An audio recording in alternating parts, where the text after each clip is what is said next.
Act 1, Scene 1, Mark! Sharon Horne-Ellstrom here. I want one of those clipboards that start things off. I don't have one. Or whatever those, what are they called? I'm sure there's a name for them in the acting or theater world that has the little chopper thing. What's that thing called? Anybody know? Put it in the comments below. Sharon Horne-Ellstrom here, and our idiom, our expression today is get your act together. I'm going to share 10 ways to get your act together to supersize and grow your business. Now, this idiom, this expression, that original origin isn't known, but it's believed to have come from the theater or the movie industry, where if somebody was performing and they were struggling or being a prima donna or not behaving in the way that they wanted to get the shot they needed, they would say, get your act together. You need to get your act together. Meaning, and then in the 1960s, it became popular in the business world, and it became super duper popular, and people say all the time now about all kinds of behavior, get your act together, which means get organized, perform the way you're supposed to be performing, and behave appropriately to the situation. Do what you're supposed to do. Be effective, be appropriate, be okay in any given situation. So if you are struggling at work, I know that some people are struggling with working from home. Your boss might say, might have a one-on-one Zoom call with you and say, hey, you've got 30 days to get your act together working from home or we're going to have a problem. Here's the expectations, etc. Something like that. There's tons of examples. I can think of all kinds of examples. I guarantee I have told my children and been told by my parents once upon a time to get my act together, meaning fly straight, fly right, quit misbehaving, study hard, buckle down, do what you're supposed to do what you should do, etc. We all have heard that throughout our entire lives, most of us. So what are 10 ways to build our company, to supersize our business, that are considered getting our act together? Well, one is to install a business operating system. As your business grows, when you first start out, you probably don't need one, but as your business grows, you want a business operating system, depending on your industry, to help to automate, simplify, and standardize different activities that you do over and over and over again. I love automation. I think that sometimes we can go too far with automation.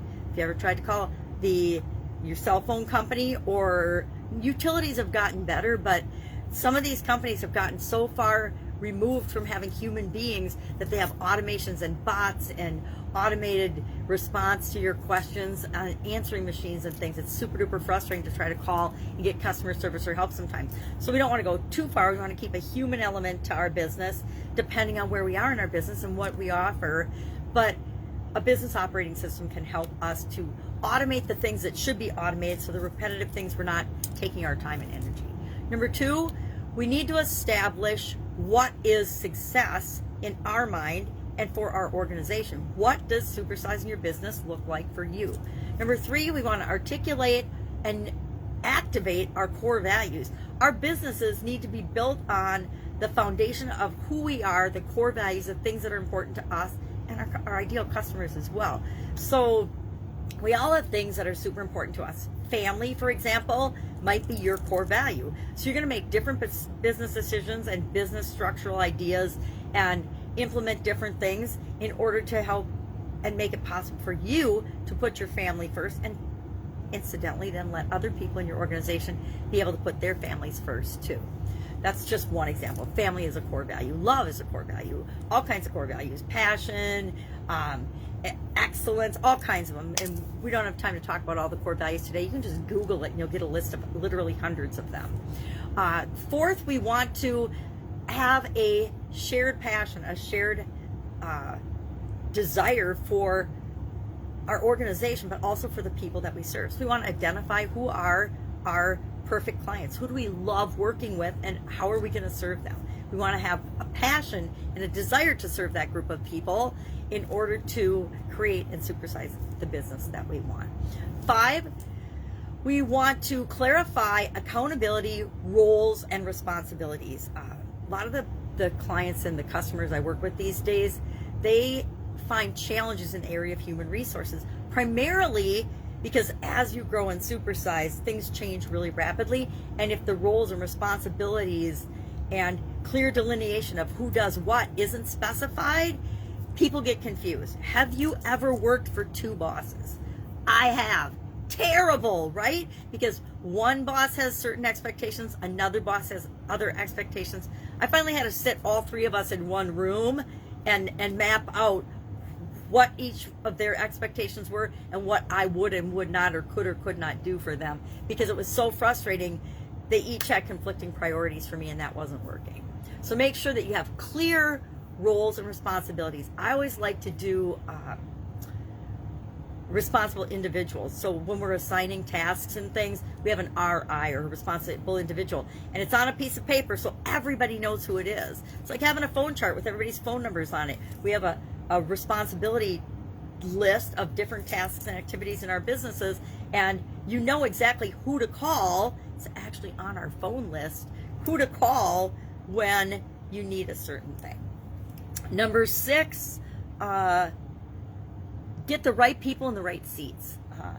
Again, as your company is growing and building and supersizing, a lot of times you bring someone into your organization in one area and aspect, but as the business changes and as they grow and develop and change, they fit into different roles and different seats, different positions in your organization. You want to be aware of that, and usually as you get bigger, you have a whole department that's aware of that and keeps an eye on that for you, called human resources.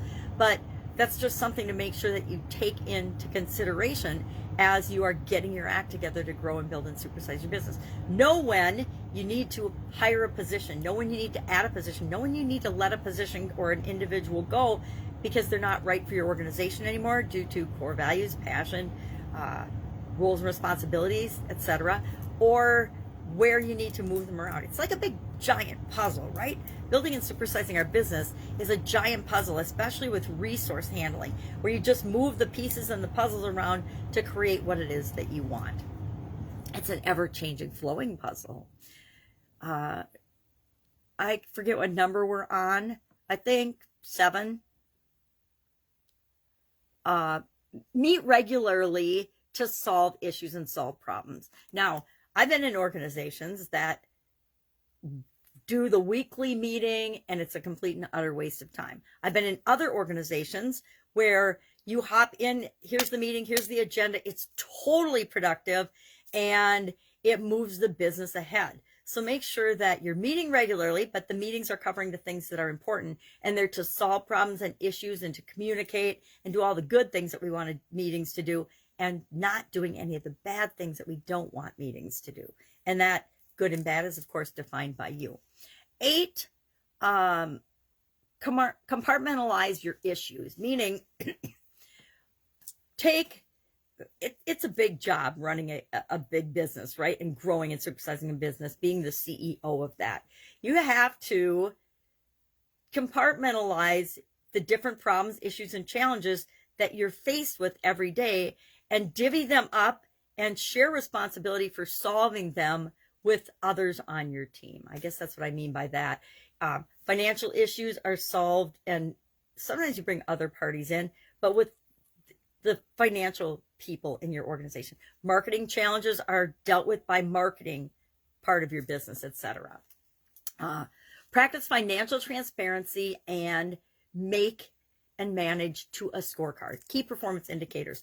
Again, I've been in businesses that look at the wrong things and then wonder why they're struggling in the areas that matter. There's a whole spectrum of belief about financial transparency.